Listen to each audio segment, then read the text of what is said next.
Ready? Mhm. Okay. Good evening and welcome to Skagit Land Trust Annual Membership Meeting. Thank you for joining us.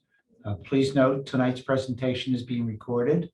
Please keep your video off until the end of the presentation. We've muted all the guests for the presentation, and there is a live transcript that has been enabled. If it bothers you, you can disable that. So I think we have another screen here. The important thing in here is to make sure you are screen sharing the speaker view. That would be up in the top there. So tonight's agenda, we have approval of minutes from the 2020 meeting. We have board elections, Blue Heron Award, year in review with the executive director, department awards, and a conversation with Saul Weisberg, the executive director for North Cascade Institute. And then finally, breakout rooms with membership discussion. And then we'll come back at the end. Firstly, though, Skagit Land Trust recognizes that we live and work on the traditional lands of the Coast Salish people who have stewarded this land since time immemorial. We extend our gratitude to the Coast Salish people. May we continue to work together as a community to promote the ethical stewardship of these lands. So the Skagit County Land Trust Board has voted to re-elect these board members for 3-year terms. First, we have Carolyn Castellum. She is a retired educator, has an MS in education, a land trust steward. She chairs the Justice, Equality, Diversity, and Inclusion Committee and serves on the Public Policy Committee. She has been a board member since 2012. Steve Johnson, co-founder of North Cascades Family Physicians, retired family practitioner, chairs the Stewardship Committee and joined the board in 2009.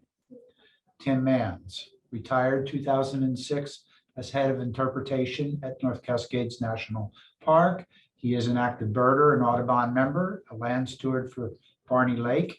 He chairs the Public Policy Committee and serves on the Land Committee. He joined the board in 2018. And then finally, Barbara Trask.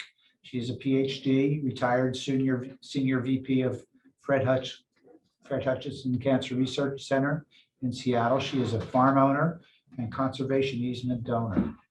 She's our board secretary and serves on the executive committee and the investment committee. She joined the board in 2012. So we are asking you to pop up the survey. A survey will pop up and asking you to vote yay or nay or abstain to re-elect these board members for 3-year terms. Okay, thank you. They have been re-elected. So the Blue Heron Award. This is the 2020 Blue Heron Award. So being president of a board comes with some responsibilities. It's really the same responsibilities you take on as a board member of an organization. Oversight to make sure things are running properly, help with planning for the future, help with fundraising. But beyond that, as president, you do get more involved with the executive director and the executive committee and also the staff. The Land Trust has a wonderful staff. It's been a pleasure to get to know them. So the Blue Heron Award. It is in recognition of extraordinary dedication to the lands of Skagit County through distinguished service to the Skagit Land Trust. So as president, in addition to the responsibilities of the job, I get the privilege of choosing the recipient of this yearly award. I had a good idea of who to pick, but the staff quickly and forcefully reinforced it for me. Some feedback from the staff. He connects before every committee and board meeting to review the agenda, ask questions about the background if needed, and check in on any likely questions or issues that may come up.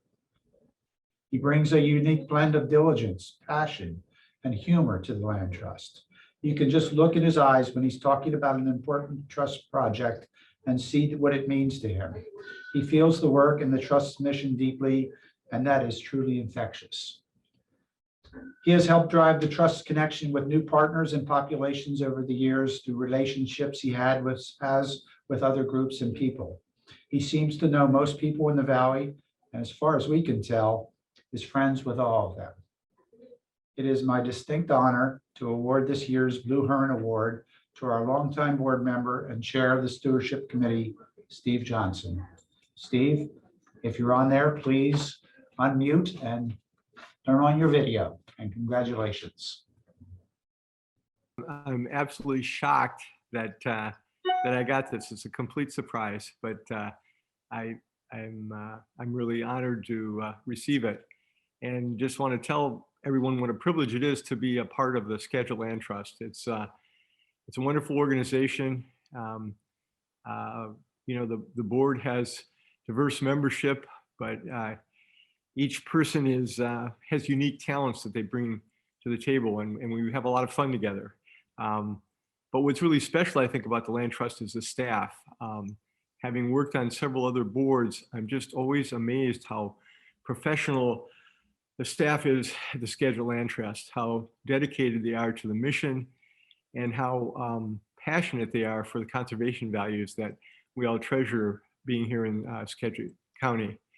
And I'll tell you, having been on this board, you know, whenever I feel like I need to give some money, I always know that the vast majority of it is going to preserving the conservation values that we all treasure. So thank you so much for this. It's just really an honor, and while I don't deserve it, I certainly very much appreciate it. Thank you. Thank you, Steve. That's a really great and well-earned great blue heron. You're wonderful. I also want to thank Jim, who's been board president for the last 2 years, and he's done a phenomenal job. As many of you know, Jim has expertise in real estate, which has been critical for some of the really complex projects we've been going through. But he just has a calmness and a demeanor that has helped us get us through the pandemic. And so thank you, Jim. Really wonderful to have had you as president, and we look forward to having you on our land committee again. And welcome Mark Hitchcock. Mark is our incoming president. Mark was formerly on the board, has rejoined a few years ago, and is now becoming president, and he's going to be great. Welcome, Mark.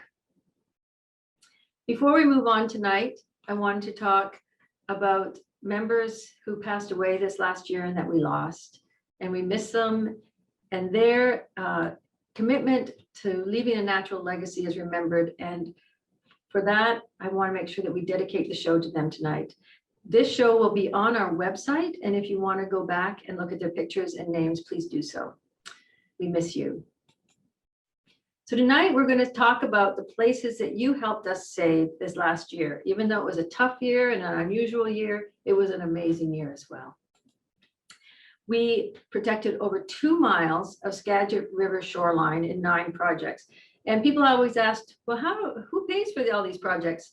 And the funding comes from you, Skagit Land Trust members, from landowner donations, from the Washington State Salmon Recovery Funding Board, from Seattle City Light, and from other sources. And we really thank you, because we get a lot done with those monies. 1 fee land acquisition and 1 conservation easement were done at Diopsy Creek. And later tonight, you're going to hear an interview with Saul from the North Cascades Institute, who will talk about this really special project. Since 2002, we have been knitting together the Diopsy Creek watershed with landowners and all private landowners who are really interested in conservation. And the projects that we did this past year are highlighted in green or hash marked. We acquired 2 properties on Day Creek. The properties are the ones in red on the map on the left-hand side, and the other properties in green are properties that we already protect. So there's a lot of conservation going on Day Creek. It's an incredible watershed and critically important for salmon. We purchased a property on Skyu Island. A landowner donated a property to us, the Ward family, because he wanted to make sure that other people could fish and enjoy fishing where he did. It's a lovely property up in the Upper Skagit. We protected 2 Skagit River Channel properties, and we call these have boat, can visit, because I don't think you can really get to them unless you have a boat. But if you can, they are lovely, very wild, very dynamic, and they are across from Ann Wolford County Park, which was formerly Nichols Bar. We protected 1 property on the Skagit Delta. And we also added land to a conservation area that we call the Marble Mount Conservation Area, and that was through donation.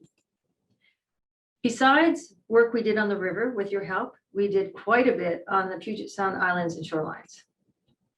Right now, we are so close because of all of you to protecting the entrance to Samish Island. The property that we are currently working to protect is right beside the Samish Flower Farm, which you helped us save 2 years ago, and it's across the street from a conservation easement that was donated in 1995 by Jim Squires Jr. It is located on the edge of Padilla Bay National Estuarine Research Reserve. It is part of the isthmus that forms the entrance to Samish Island. And it has both Alice, which is called Samish Bay, or Padilla Bay Shore and Padilla Bay Shoreline, both shorelines on it, which is really unusual. A lot of freshwater wetlands in the interior.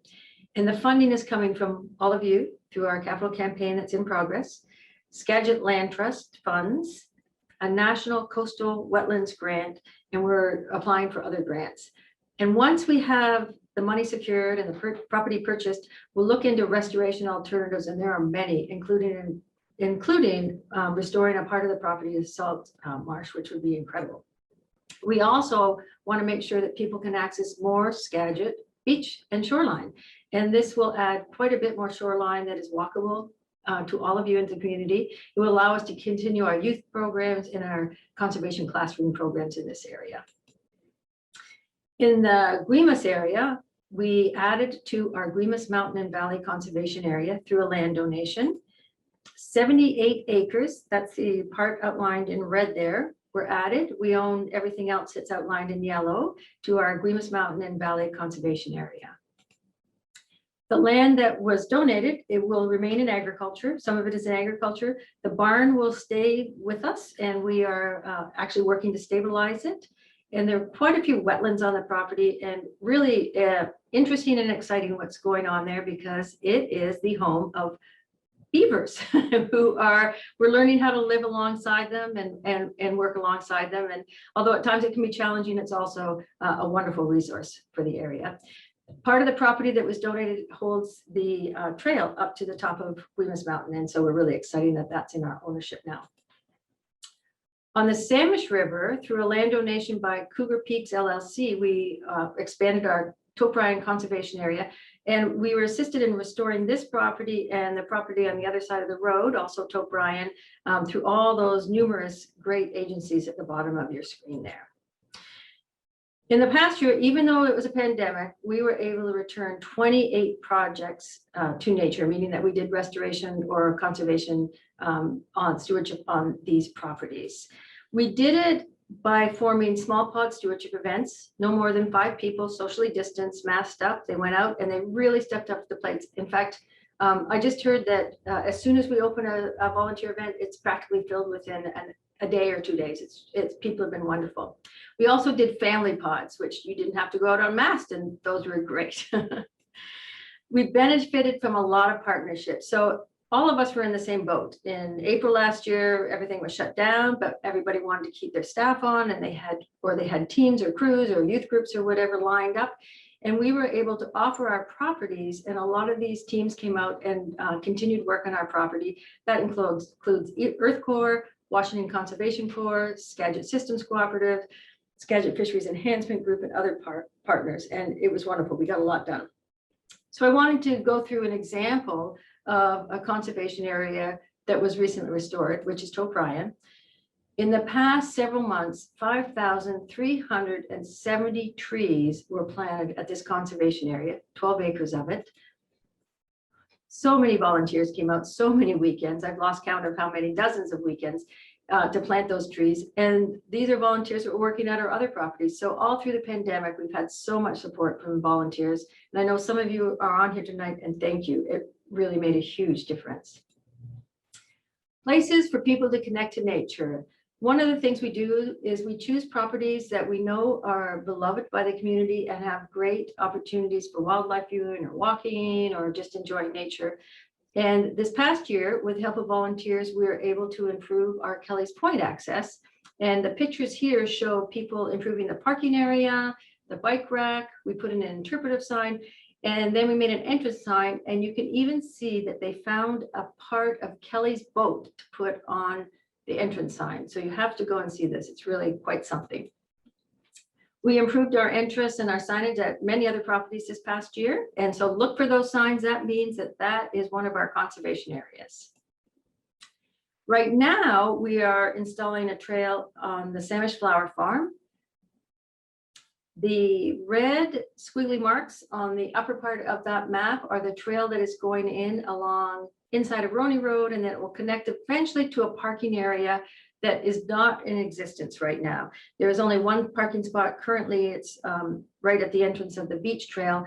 But if you walk or you park somewhere else and walk over, it's a lovely trail that will soon be open. And I know a lot of volunteers tonight that are on at the meeting we're working on those trails. And then you can cross the road and go down to the lovely beach at the Samish Flower Farm, which very soon will be extended when we purchase a property next to it. Our community science program continued strong. We recently finished our amphibian surveys, and I don't know what it means, but I was told that we have had higher numbers of amphibians recorded at our properties than previous years, which is good to hear. Maybe nature actually enjoyed all of us, recreating around them, but not being quite as busy. We also carried on with our heron monitoring projects, and the herons are at the March Point Heroner right now, and we'll get a new update on their numbers in the fall after they've left their nests. We unfortunately had to put our youth program on hold because, of course, all the kids are not in schools. You'll hear later tonight, though, how we were able to continue on in some fashion with some of our groups. And also right now we are building back up, and I know the schools are eager to get back out on the land. In 2019, we started a Justice, Equity, Diversity, and Inclusion program and committee. And around the same time, we were doing our updated strategic direction. And one of the things that we determined was that we want to have accessible lands close to all the communities and all the neighborhoods so that all the peoples of the Skagit can connect with nature and know nature. And so we've selected some properties that are on the edge of Mount Vernon, Burlington, and other population centers. And we are working right now to make it more accessible with trails and wildlife viewing areas, bringing schools out there, talking to the communities about what they need, so that nature is in our backyards for all of us. Our public policy committee has been working hard this past year to make sure that heron nesting sites in Skagit County are better protected, and we have a ways to go on that, but that work is critically important. And as many of you know, Skagit County hosts the largest heron nesting sites in the lower 48 on the West Coast. So the nesting sites here in Skagit County are critically important. Laura Hartner, who's running Studio SLT and is also our development and outreach director, worked with her team to really try to stay engaged with you all. And a testament to how well she did is how many of you have joined this meeting tonight. So we did so many different things, and she was wonderful at figuring out how to do this, as were Stacy and Abby. We had our auction, which we did live right here in a different studio format. We had a book club where the authors were able to come in from wherever they were to talk to the people in the book club. And that's ongoing. We're going to continue that book club. Authors dropped in from Alaska, Seattle, all over the place. Backyard bingo, stewardship insight, nature trails for kids, getting people on the land. One thing I'm really happy about is we never had to close our lands in the pandemic, and people were able to get out and enjoy our lands and the trails throughout the pandemic, which was wonderful. I want to introduce our great staff, and they have worked so hard and so well in this unusual situation in the last year. So from left to right, we have Regina Wandler, who's our stewardship director. We have Tori Woods, who was an AmeriCorps member and worked in stewardship and is now, her term has ended, so she's no longer with us. We have Stacy Dahl, who is our volunteer and education programs coordinator.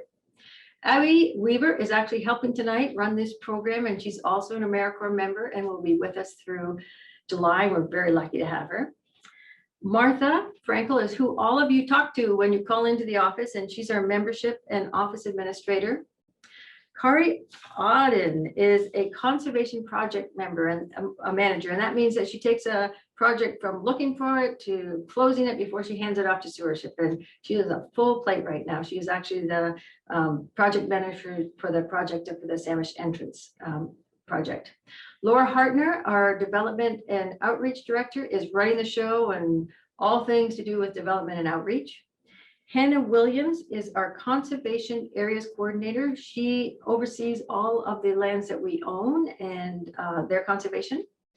Michael Kirschenbaum is our conservation director, overseeing all of our land acquisitions and conservation easements and other ways that we protect land. Jane Sillig retired in November, and we missed Jane terribly, and she was another conservation project manager and just a great office mate for all of us. We love her. And me, I'm the executive director. So we had to do some unusual meetings, and there's Michael in his I'm cold stance in the backyard of the office.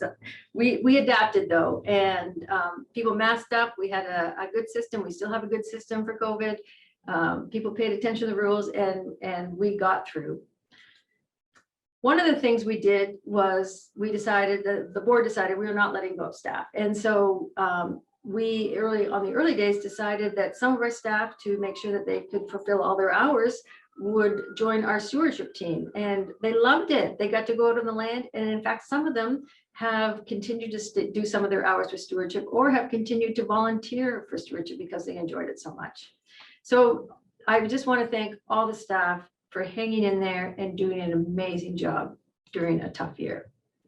And thank you especially to interns Chris Williams and AmeriCorps member Abby Weaver and Tori Woods, because we really couldn't have done it without them, and they all stepped up to the plate and did so much for us. Thank you.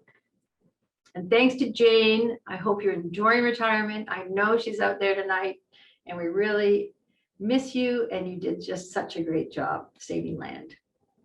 I also want to thank our exceptional board and committees. We have 17 board members, and we have many more committee members. And I would invite any of you who would like to be more involved with Skagit Land Trust to consider joining the committee or the board. There goes our neighborhood train. And if you're interested in joining a committee, please let me know, because we often have openings, and we would love to have more people on our committees and on our board. Our board as well, we of course did Zoom meetings like everyone else, but fortunately we own land, and so we could do field trips and get out there. We had some unusual meetings with our board out in the land. I want to welcome our new committee members this past year, Martha Bray, who I think many of you know. Martha used to work for the Land Trust as our conservation director. Laura Caillou, Paul Ingalls, and Chris Varela. Welcome.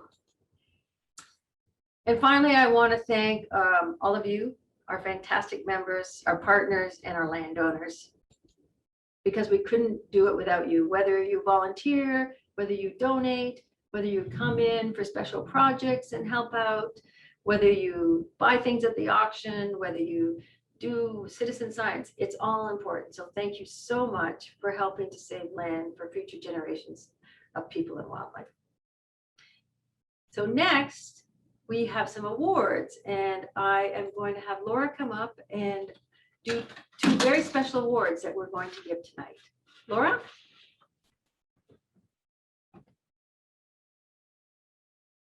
Thank you, Molly. And since I am alone here in the studio, we have doors and windows open. We've been ventilating all day. I feel safe to take my mask off for just a few moments to present these awards. Our first award of the evening is actually going to the Coulson Creek Neighborhood Youth Program. This program was started in 2007 to provide youth with outdoor experiences and increase their knowledge of the natural world.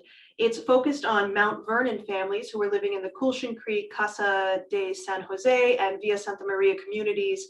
And this group did monthly field trips, and they would bring youth and families out to the North Cascades forests, the mountains, the waterways, such as the Skagit River and other Skagit Land Trust properties. Partners include the U.S. Forest Service's Mount Baker Snoqualmie National Forest Department, the Mount Vernon Police Department, Catholic Housing Services of Western Washington, Skagit Land Trust, and North Cascades Institute. Now, the program has brought about 419 youth and 119 parents out onto the land over 2015 to 2019. Of course, in 2020, the focus had to switch from field trips to seasonal nature bags, and these were filled with all kinds of outdoor activities for the kids to use from home. And Officer Edgar Serrano of the Mount Vernon Police Department and Yesenia Lopez Gama of the Catholic Housing Services worked within these communities to distribute the bags. They awarded prizes to the youth who participated in the scavenger hunts and the wreath making and other activities. Other current team members are Orlando Garcia from the U.S. Forest Service and Jeff Geeson from North Cascades Institute, with support from Aleta Eng and Cynthia Mascosa of the Forest Service. Many other agencies, organizations, and volunteers have contributed time and talent over the years to make this program a success, and Skagit Land Trust and the Development and Outreach Committee would like to thank all of them for their tireless efforts. And tonight, we'd like to recognize the Coulson Creek Neighborhood Youth Program and its leadership team for engaging youth in nature and for their ability to keep this program going through some challenging times. I think we have Officer Serrano on the line, and he'll be accepting for the group. Are you there? Yeah, I'm here. Well, thank you from all the partners of the Coulson Creek Neighborhood Youth Program. It's been a long journey, and it all started with someone's idea, right? Then that idea, we formed groups and took action, and here we are. And we've lost some partners, we've gained some more partners, and but it wouldn't have been possible without any of their support. So I appreciate and on behalf of the group, I appreciate the award. And Orlando is somewhere on the chat, so he'd probably say thank you somewhere on there. And he's the coordinator with Yesenia and myself. And now another big partner was the Skagit Land Trust for 2020. Thank you, Officer Serrano. Okay, we're up for our next award of the evening, and that is our 2020 Stewardship Partner Award, and that is going to Skagit Fisheries Enhancement Group. They're actually coming off their 30th anniversary year. Skagit Fisheries Enhancement Group was founded in 1990 and has been a longtime partner with Skagit Land Trust. Their mission of involving communities in habitat restoration and watershed stewardship in order to enhance salmon populations perfectly complements that of the Trust's mission. And one example of our work together is since Skagit Land Trust's purchase of the Utopia Conservation Area in 2012, Skagit Fisheries has installed 15,000 plants at the property, and these plantings have engaged community members and youth groups in restoring important salmon habitat. At Muddy Creek, another great example, Skagit Fisheries helped replant and care for the land that the Trust owns, and also land the Trust helped the city of Hamilton acquire. Skagit Fisheries helped clean up a collapsed building. We did a very large Earth Day planting together between our two organizations, and their willingness to take on the restoration role both helped the Trust and the town of Hamilton in protecting this property and moving the project forward. You can see a list here of other properties that Skagit Fisheries has helped Skagit Land Trust with restoration efforts. And they've also helped us with large-scale projects such as culvert removals and replacements.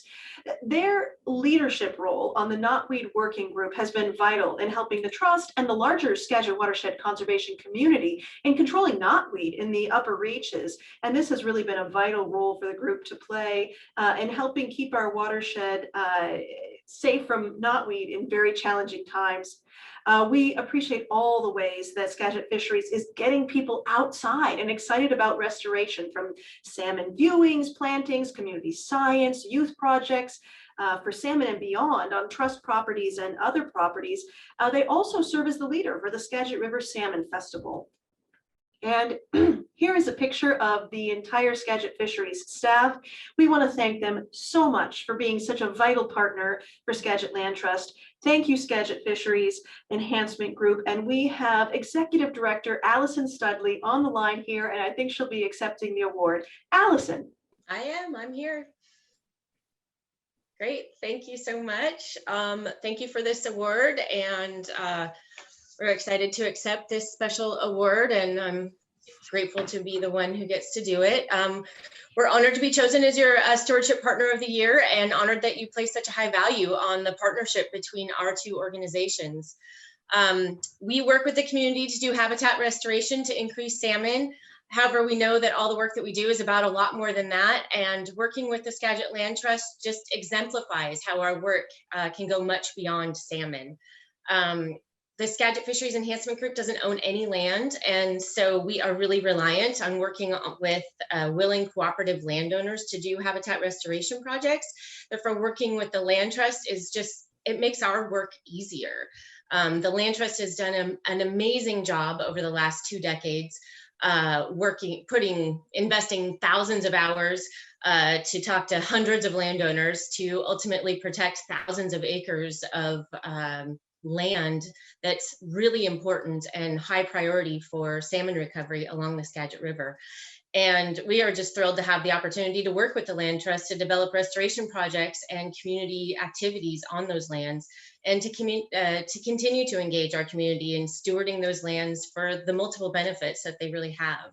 One of the great gains I think that we get out of these projects is that, and your lands, is that we can take kids out to these sites as well. We do a lot of classroom activities, and we like to take kids out of the classroom to sites, and we don't own land, so we can take them to Land Trust lands and use them as outdoor classrooms, just like you guys do.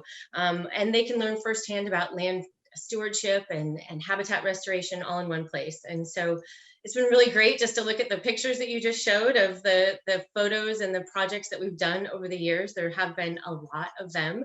And I think we really just look forward to more of those projects and continuing to nourish this partnership far into the future.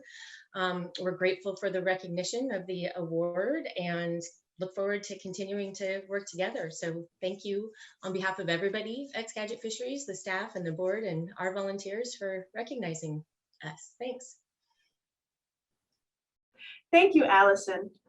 And now we've come to the final award of the evening, and this is our 2020 Conservation Easement Donor Award. This is going to North Cascades Institute and the work that they did with the trust on a very special easement, the Confluence Conservation Easement.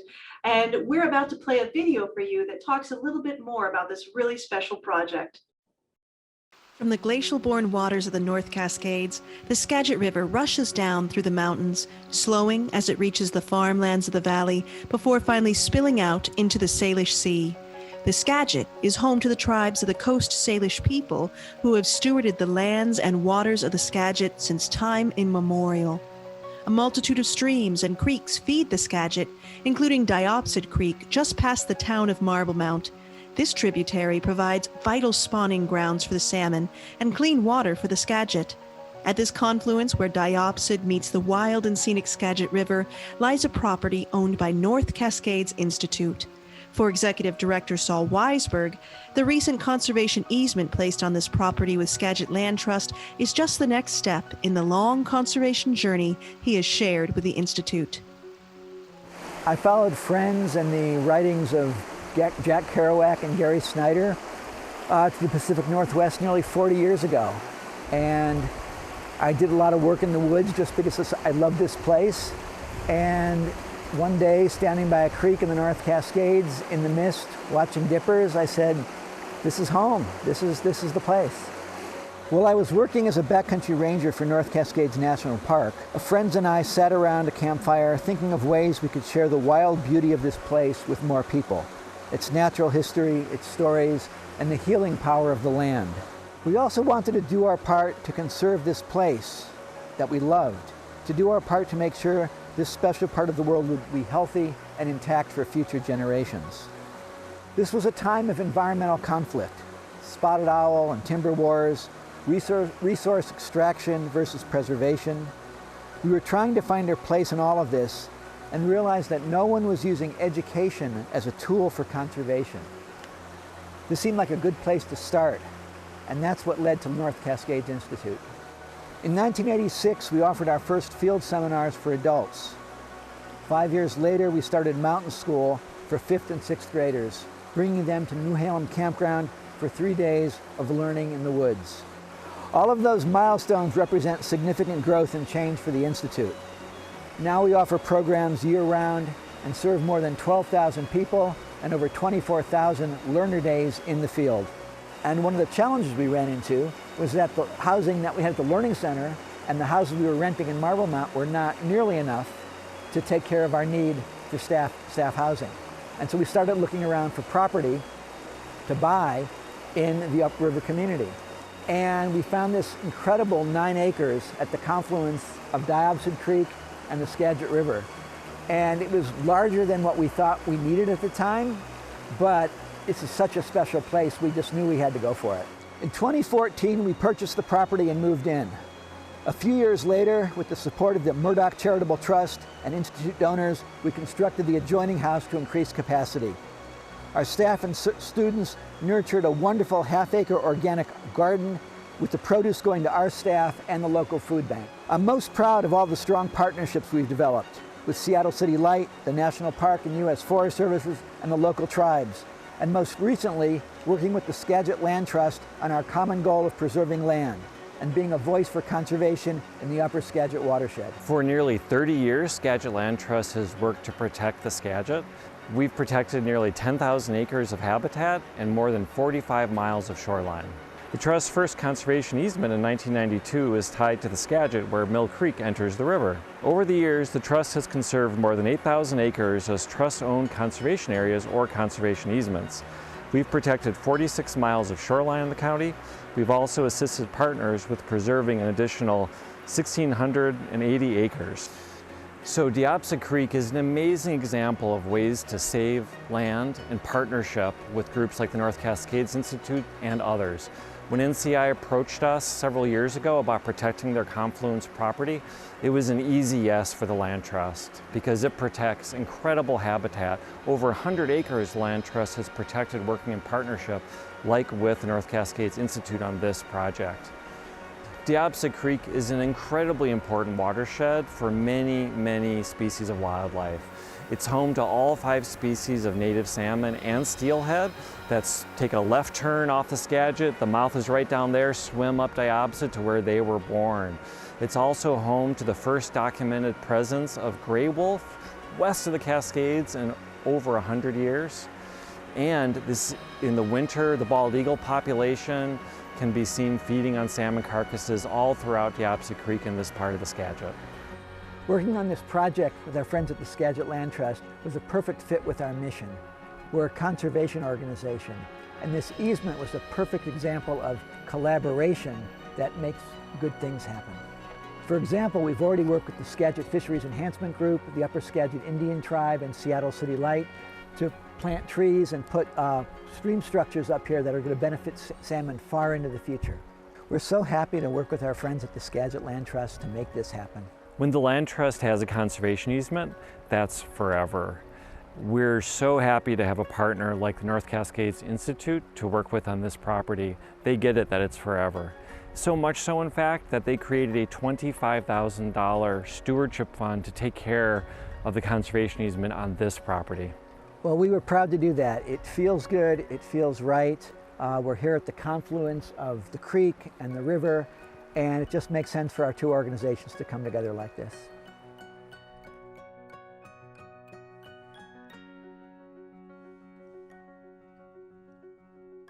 So, welcome everyone.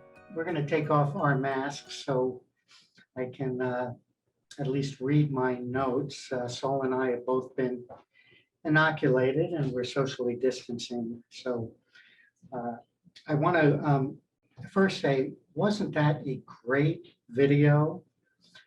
It's just another reminder of what a special relationship North Cascades Institute and the Skagit Land Trust have had over these past many years. I want to welcome everyone tonight. My name is Rusty Kunze. I'm a longtime board member of the Skagit Land Trust.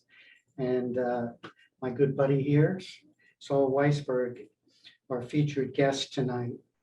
I want to start out by saying Saul and I have known each other for a long time, probably over 35 years. We first met through Libby, my wife, who's one of the Institute's first instructors. And over those many years, Saul and I have chased butterflies in the Methow with Bob Pyle. We've hiked in the North Cascades National Park with Gary Snyder. We've written poetry together atop Desolation Peak. And we've even drank beer and eaten grasshoppers together in Oaxaca. So it's been a wonderful relationship that we've shared. During that time, Saul has worn many hats, including being a naturalist and a field biologist. He was a wilderness ranger, and most recently was one of the co-founders and the director of North Cascades Institute.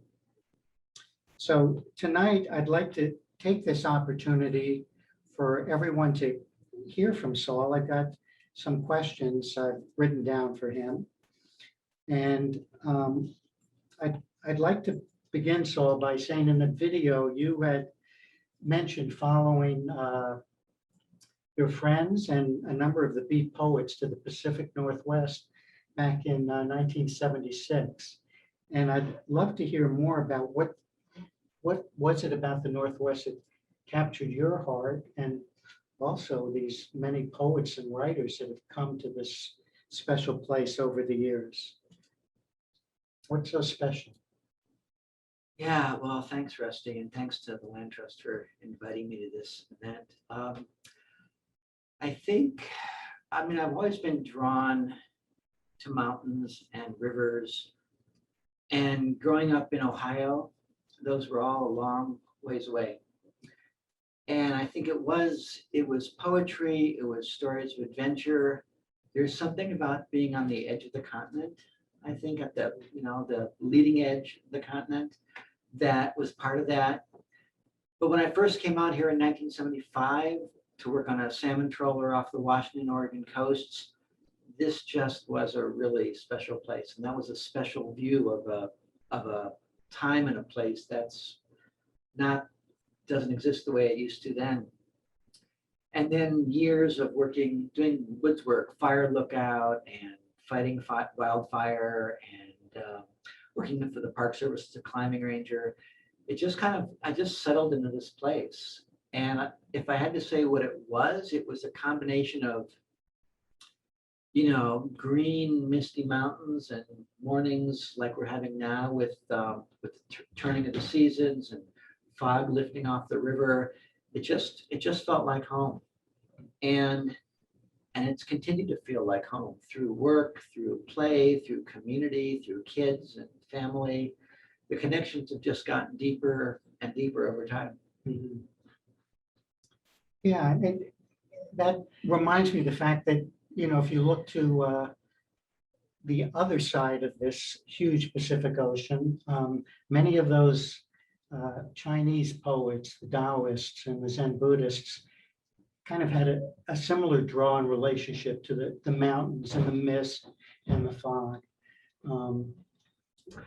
I think for me, the original draw was those misty landscapes that you see in the Skagit and the mountains. Farther upriver you go, the mountains that tower over them. And those are a lot like those Zen pen and ink landscapes. But I also think that the other part of that was balanced by the human piece. Those landscapes, those Zen landscapes, were these very small human figures sitting out there somewhere. Right. And for me, that was the communities that exist along this river. And one of the things that always impressed me was that people talk about being from the Skagit as much as they talk about being from, Mount Vernon or Burlington or Marble Mount. They talk about upriver and downriver, but there's an identification with the watershed that seems particularly important to folks here, that sense of place, and that really resonated with me. Mm-hmm. Well, I'd like to talk a little bit more about your evolution here in the Skagit that led to the founding of North Cascades Institute. I went back and looked at some of the materials, and I know in your mission statement, you talk about the mission of the Institute is to inspire environmental stewardship through transformative learning experiences in nature. And when I read that, I thought, what a beautiful statement, but also a pretty ambitious goal. So where did this idea originate?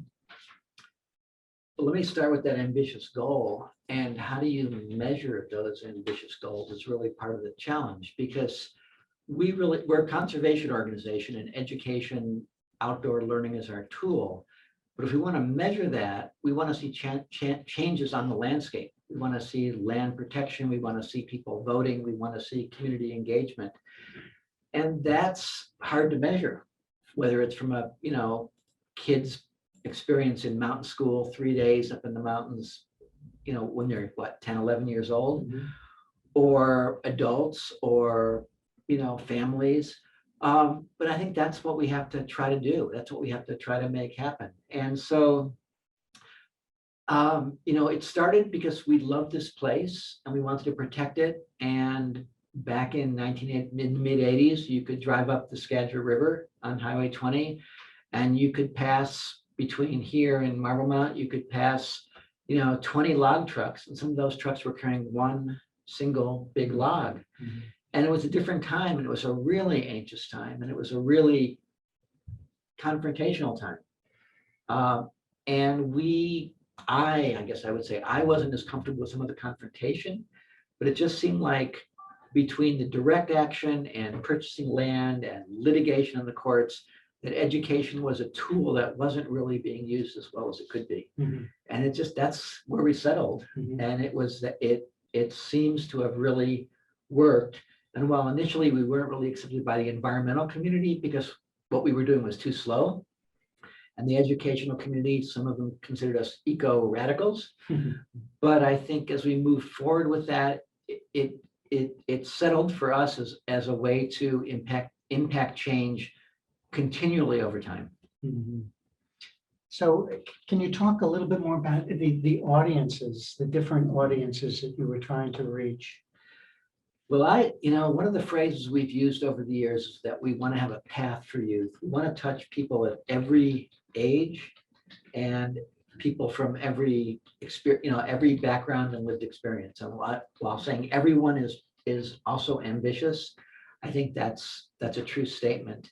But we have programs for families that include pretty much babes in arms and multi-generational families, fifth graders, middle school kids, high school programs in the summer for youth leadership that focus on youth leadership, and then lots of programs for adults. And we've had people in our 90s in these programs. So it's just we're continually experimenting and trying to figure out how we can have multiple touch points with large audiences with the goal of impacting change in this particular place.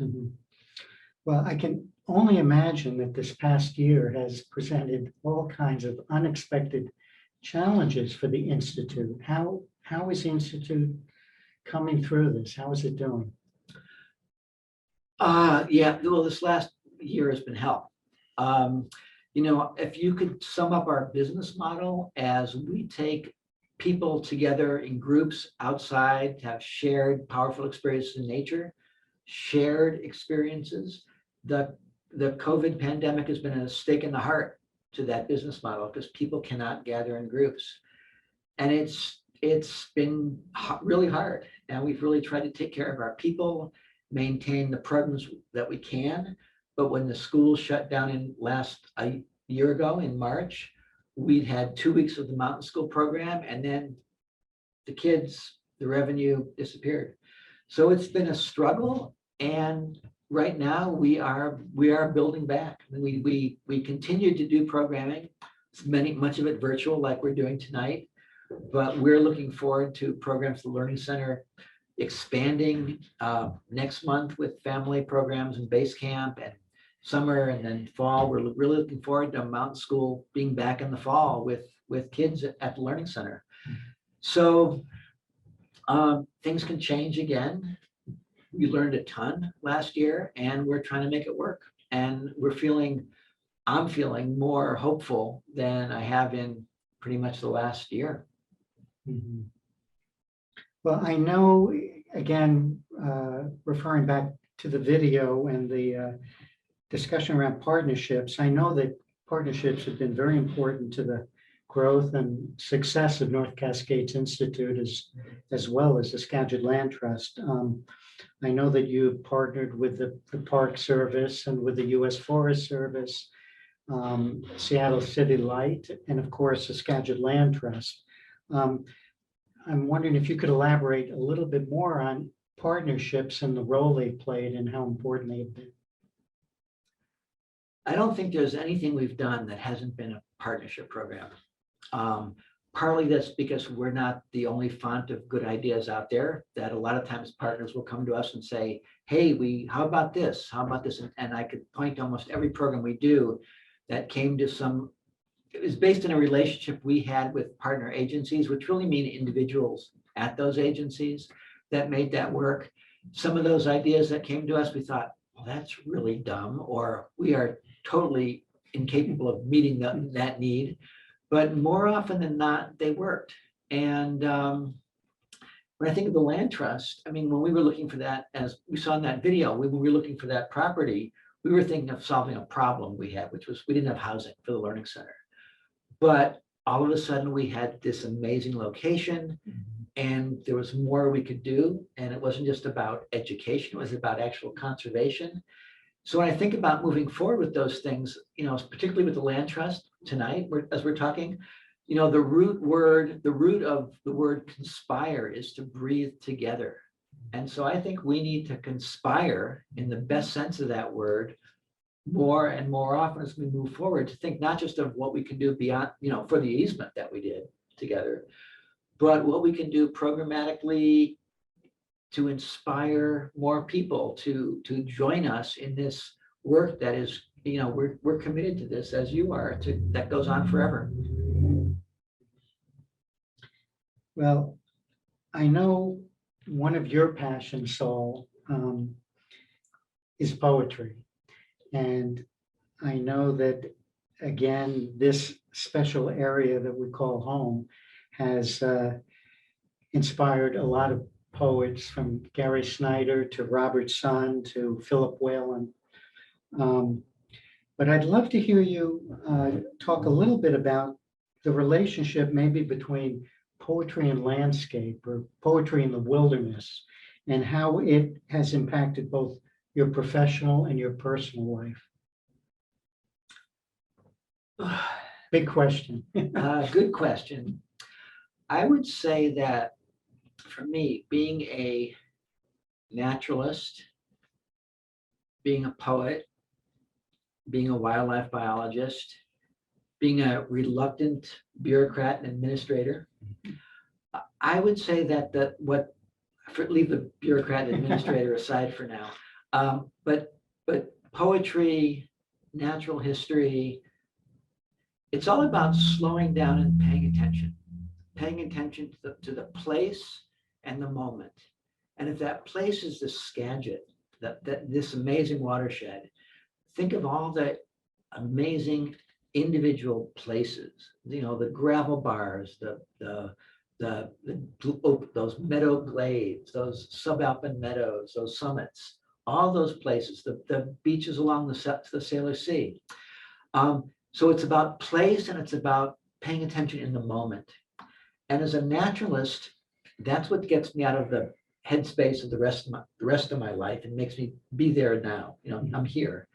And poetry does the same thing. It's how I reflect and make sense of the world sometimes. Mm-hmm. And I think I still, even though my day job is more administrative, I think that the time I've spent as a climber, as a canoeist, as a poet, as a naturalist is what is the filter, or the filters I use when I look at all of that. Mm-hmm. And all of that to me comes back to this place. When I think of that, I think of, oh God, hundreds of places, many of which we've shared, that are really really grounding, places where I take root and places where I go back to nourish myself and heal myself. So who are some of those poets that you look to for inspiration that have been a big part of your growth, not just as a poet, but as a person? Wow. Well, some of the people you mentioned, you know, when what the first thought that came to me, it's one of my kids who's a great poet. It's poets who are writing about place in really powerful ways, not even here, but other places. You know, it's easy when you're thinking about poets who focus about nature. The two that come to mind a lot for me are Denise Levertov and Mary Oliver, who are obviously so powerful, and I hope many people know of their work. But you know, I think what we need to do is we need to stop thinking about the people who've influenced us, 40, 30, 40, 50 years ago, and think about the poets, often the poets who are active, who are not published now, but writing now and sharing. I mean, I'm sure there's people out here in this audience who write and share stuff. And I want to hear your work.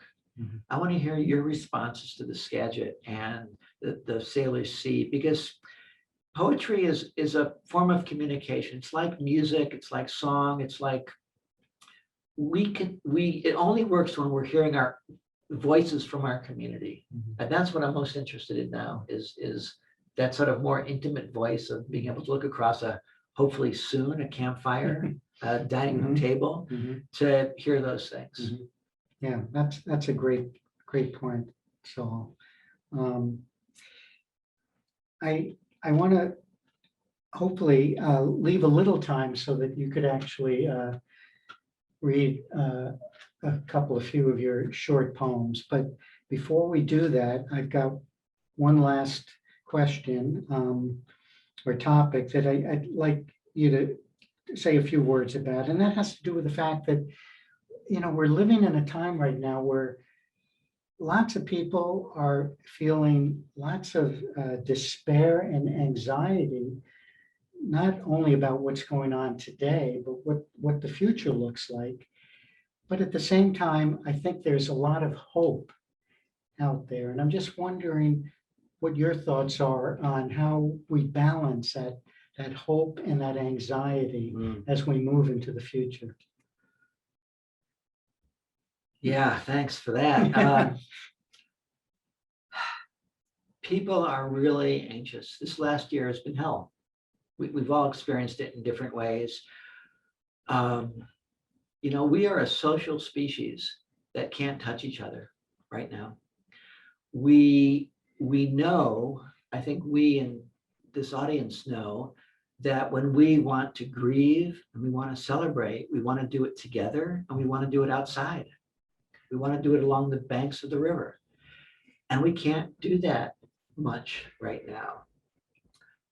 So I've really been thinking a lot about the healing that can come from nature, the solace that can come from the natural world at times like this. I think we've seen in the incredible numbers of people this last summer who were, the numbers of people in the national park and the forest this year were beat up, beyond all the records, because people knew that's what they needed.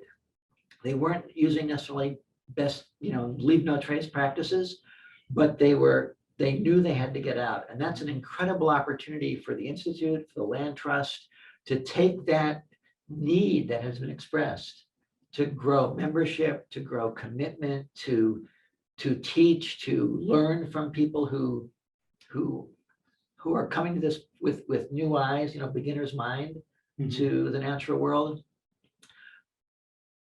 I also think that there's a real chance here. Somebody asked me if I was hopeful or optimistic or pessimistic or despairing, and yes to all of those over this last year. I did say it to a friend once recently who's a philosopher. I think I'm hopeful, but I'm not optimistic. And she said, well, isn't optimism just hope plus data? And I was like, okay, I wasn't thinking fast enough to respond to that, but I think I am hopeful now. People are, here anyway, at least, in this larger community, people are paying attention to wearing masks. People are getting vaccinated. People are looking forward to families getting together. I mean, it seems like the tide is beginning to turn, and when tides turn, they don't come back too quickly. That still remains to be seen, of course. But if we're gonna push forward in this time of we've got big challenges, and COVID's one of them, and in some ways, COVID's the least of them. We have institutional racism at a scale that should not be here in 2021. We have an economy that's been great for a tiny percentage of the population, and the rest of people are suffering. We have climate change. We have, there is so much that is harmful, and at the same time, there is so much possibility for transformation right now. And there's, people can get engaged with local organizations like ours, with things that they believe in. This is the time to make that happen. We can not get engaged, and we can fail. We can try, and I think we can succeed. People can vote. People can reach out to people across whatever partisan divides there are. If we're talking about teaching kids or protecting land, I don't think those are partisan issues. So there's a lot of despair. There's a lot of anxiety. I do see the possibility for hope and change right now. Well, on that note, I'd like to actually grab one of Saul's books. It's a poetry book that he wrote called Headwaters, Poems and Field Notes, and ask him if he'd read 3 short poems that touch upon these issues that we've talked about tonight, this special place that we live in, the anxiety and the despair that people are feeling at times, and how we move forward into the future.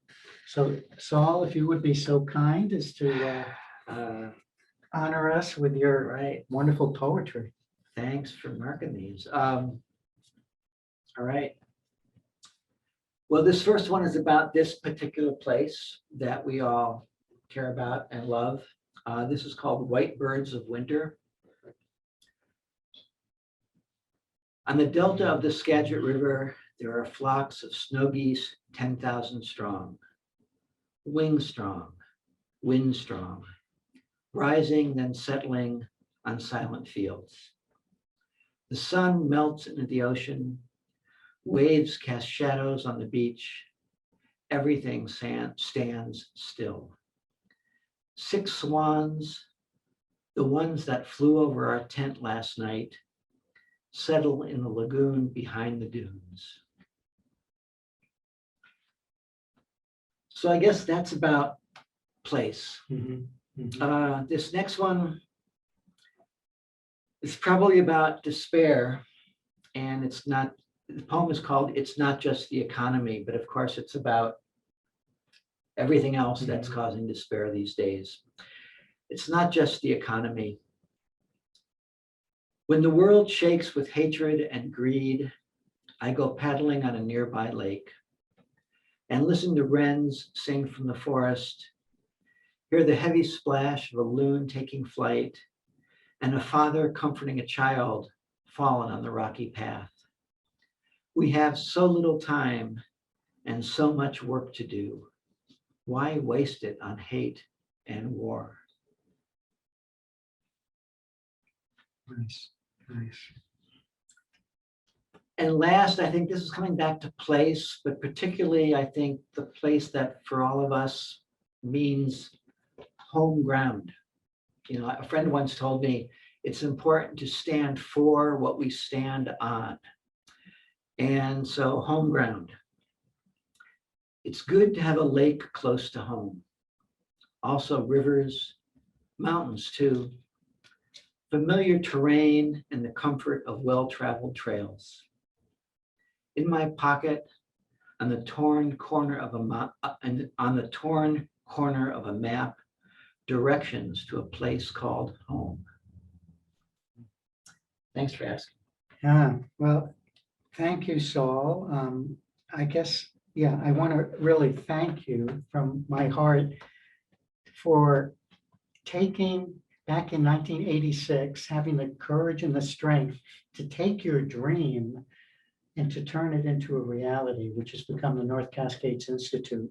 And I think everyone here in Skagit and Northwest Washington are better for having the North Cascades Institute.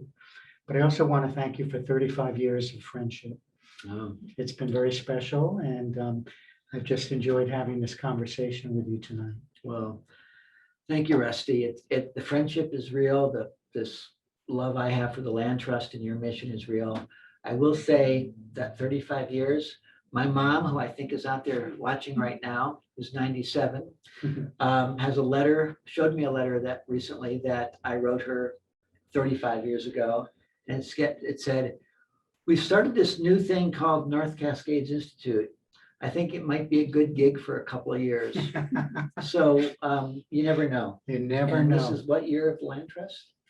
We're coming up, what, 25? No, 30, right? 30. oh, boy, that shows you. Board member, yeah, okay, got it. Over We got 25 better years, yeah. retraining. Coming but up on 30. It's, yeah, dreams only become real when you know enough or don't know enough to try them. Right. Well, thank you for the courage for trying. And I also want to take this opportunity to give a heartfelt thanks for everyone who's joined us tonight and for all of you supporters of the Land Trust, whether you just joined the Land Trust last week or you have been with us since the 90s. We could not do the work that we've done without you. You are the Land Trust, and we are so grateful for your support. So I think what we're going to do now, for any of you who want to stick around for a little while, we're going to break out into some small informal groups for discussion, and maybe Laura will explain how that's going to work. Yeah, Rusty. So everyone can just hold tight where you are. Abby's been setting up some great breakout rooms for us. And I think that she's going to take us to breakout rooms momentarily. So just stay put. Once you get into your breakout room, we'd love it if you would share what it is that brought you to the Skagit or what you find so special about the Skagit. When you're done in your discussion groups, please come back here to the main meeting so you can say goodbye to Saul and Rusty. I think Molly and maybe even Jim will pop in. And thank you all again so much for joining us this evening. Thank you, Rusty and Saul, for agreeing to do this conversation. And Abby, you can take it away with those breakout rooms. It looks like most people will be coming back from the breakout rooms in just a moment here. Looks like Libby's been in trouble. We're seeing lots of people joining us here. So if you have any last questions that you wanted to ask for Saul or for Rusty, and Jim's hiding just off screen here, and he might pop on too. Oh, look at all these wonderful faces. Hello, everyone. Oh, Molly's gonna leave her screen. Oh, she's going to come in. Well, Yes. Here I am. Oh, look at everybody. ah, Oh, look at them all. I know. Molly, do you have your camera? You always have your I camera. just left it, but I got some good shots. Well, Abby, you'll get a screenshot of this. Hey, Scott. That was really nice. I met Mark in the breakout group, and he has done pretty much every property trail that we have. And wants, directions to more. It was great. It was Chris Mensch. Oh, there's Where's Chris Mensch? Down at the bottom, left bottom. Chris There's Mensch. James Zillig. There's James Zillig. There's Little Mills. There's Cindy Bazor. How did There's she- Sue Skillman. How did There's she Becky get in Cannon. here? Well, there's Teresa's wall.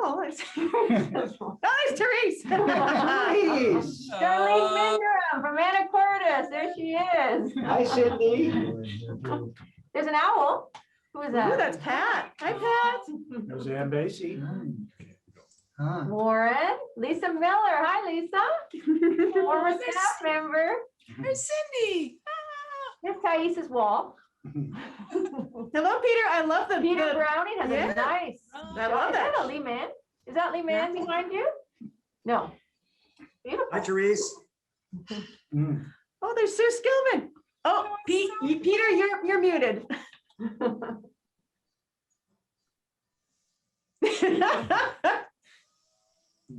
Oh, people need to turn their videos on so we can see them. I know. Mhm. A lot of them. Oh, there's Kari and Bob. There's Hi, Ron Becky. Mason. Hi, Ron. We had a good turnout today. We had a today. really nice turnout. So That nice is- to see so many people. Hey, John, Martha. John and Martha, Oh, there they are. Hi, Martha and John. Libby. Dottie's iPhone, There's Libby. Hi, Libby. Hey, Libby. Dottie Andrews. You guys did such a great job. Hey. Brenda. That was because Laura is Studio SLT. She's gonna get ripped away by Hollywood pretty soon. We won't be able to keep her as development director. Laura has been nonstop all night, all week. Not only that, she provided like wine and cheese for us before we came on. That was to make them think it went smooth. Well done. That was wonderful, everyone. Hi, Thank you very Darlene. much. Excellent job, yes. Thank you. Well, thank you. Thank you so Hi. much. And we hope, I'm gonna just pull it down just a minute because I know all these people. We really hope in 2021, we can see you in person. Mhm. Maybe in the fall, everything goes right, that we can start doing some, I know Laura's planning some events with Hope in the fall, and that we can actually get together in person and maybe even late summer, so in smaller groups. So let's hope that that can happen. Here, here. Yeah. Yeah. Here, here, yes. For coming and for your support. Thank you so much. Mhm. You did a Okay. great job, really excellent job. Thank you. Thank you. Thank you. Nice. Well, if we don't have any final questions, I think we might just sign off for the night. Thank you so much for joining us. Thank you. Great meeting. Thank you. Bye. See everybody. See everybody. Bye. Bye. Stay safe.